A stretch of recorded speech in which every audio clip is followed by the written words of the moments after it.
And we are saying an entity can also be first-time adopter if in the preceding year, its financial statements asserted compliance with some but not all of the Ifrs.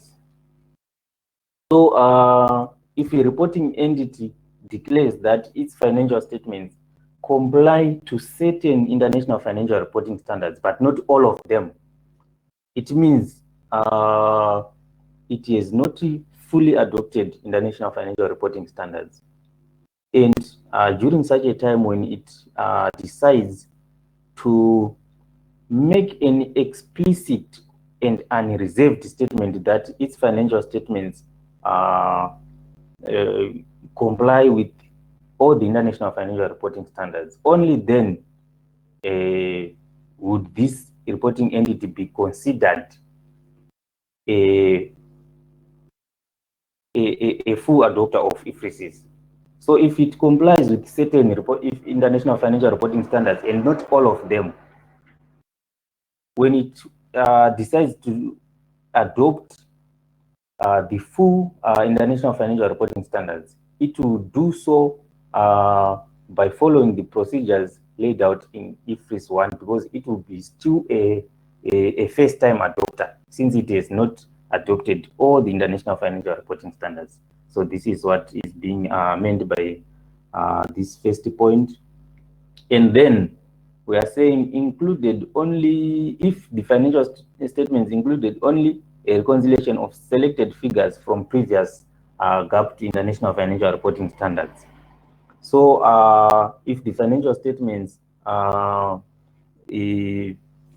probably as part of the procedures that are followed when adopting international financial reporting standards for the first time, included only a reconciliation of selected figures and not all of them. So it remains a first-time adopter because it has not fully complied with all the requirements.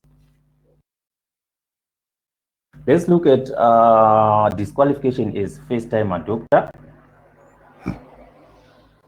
An entity is not a first-time adopter if in the preceding year the financial statements asserted to the following points.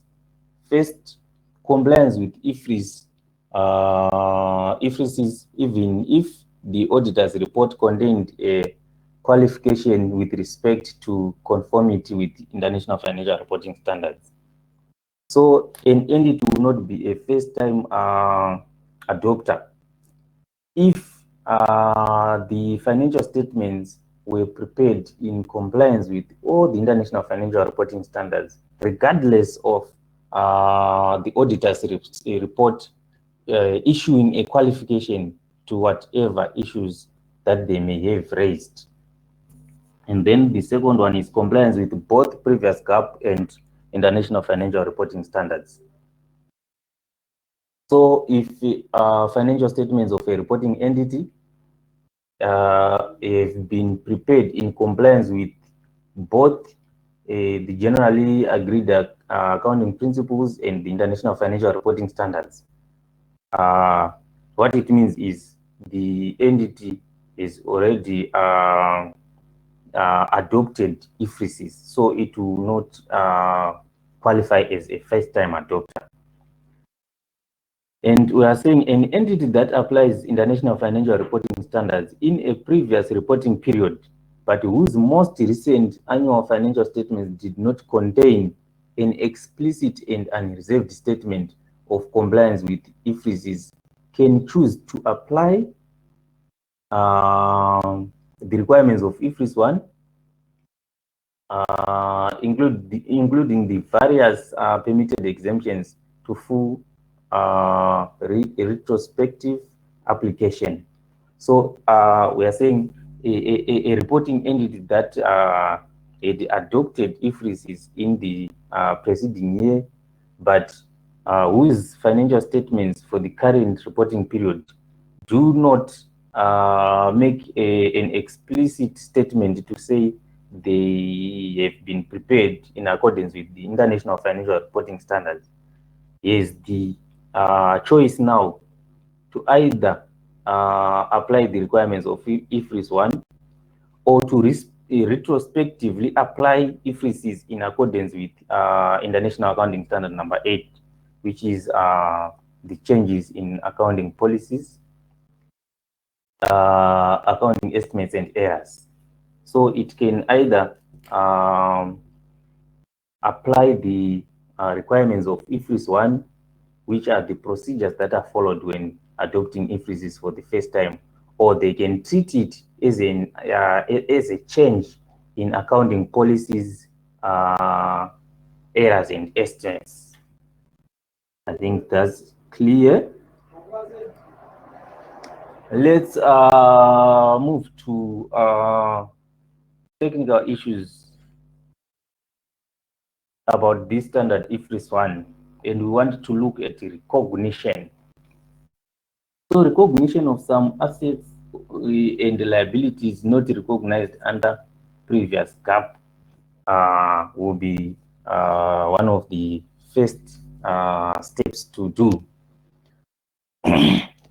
The entity should recognize all assets and liabilities that are required to be recognized when following the International Financial Reporting Standards, even if they were never recognized under previous GAAP.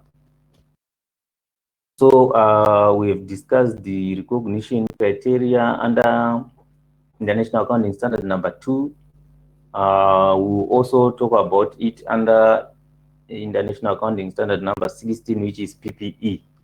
And we are saying all assets and liabilities that would not have been recognized by the reporting entity